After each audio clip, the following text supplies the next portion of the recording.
now, the Chancellor of the Exchequer, Rishi Sunak's ratings have taken a nosedive following last week's spring statement.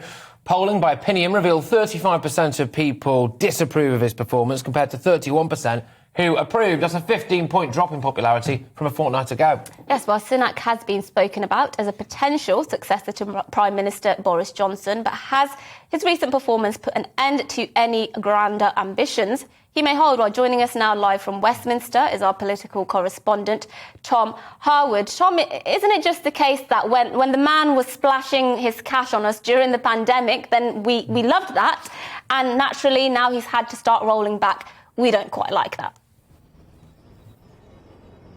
I think that's certainly true to say that some of it, when taxpayers' cash is given to taxpayers, then taxpayers are happy. When tax is then collected to pay for it all, taxpayers are unhappy. Now, it does seem to be that there is something especially peculiar with regard to the statement last week, however. There was all of this, there were all these words trailed about how this would really help people with their cost of living, that there were going to be some significant changes coming through. However, obviously, when the detail of all that was announced last week has been combed over, we see that the tax burden is actually rising. That yes, some of those people on the lowest incomes are having their taxes cut compared to what otherwise would be the case. Well, that's not compared to the situation as it was last year, for example, because some taxes are going up, thresholds are rising. It's a complicated give and take situation. So for most people, for many, many people, not least because of that enormous inflation that we're seeing right across the Western world as well, people are going to be feeling a lot poorer next year than they did last year. No, and that's the thing, isn't it? Do you think Rishi Sunak does actually have grand ambitions to become Prime Minister then, or not?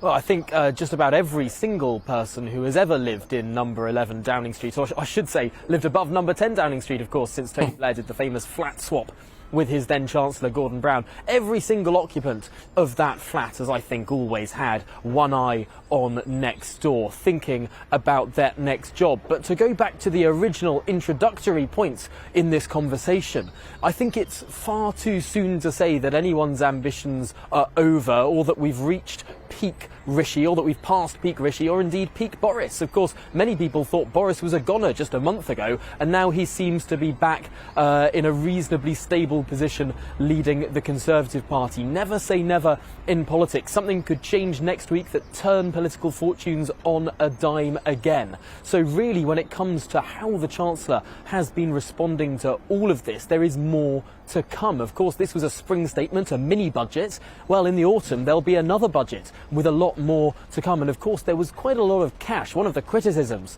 of this spring statement was there is a lot of cash that's been held back in reserve because we don't know what's coming with regards to the next energy price cap that comes in many, many months to come. And we don't know what's going to happen to global prices there. We don't know what's going to happen with interest rates. We've got an idea, but we don't know for sure. So the cost of servicing debts, that could skyrocket, or that could only trickle up. There are many unknowns between now and the autumn, and so potentially what we could see is Rishi then splashing the cash again in just a few months' time. Big open questions, but one of the big criticisms from an economic standpoint of this spring statement is a lot of the benefits, a lot of the rabbits that were pulled out of the hat, well, they're aiming at 2024. So potentially what has been criticised as a peculiar set of economics might well play to be relatively good politics if people suddenly feel like there's more cash in their pockets just before an election.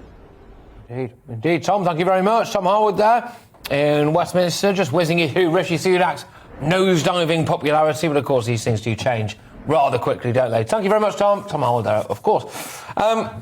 Yes, so, well, there we go. So, are you a fan of Rishi?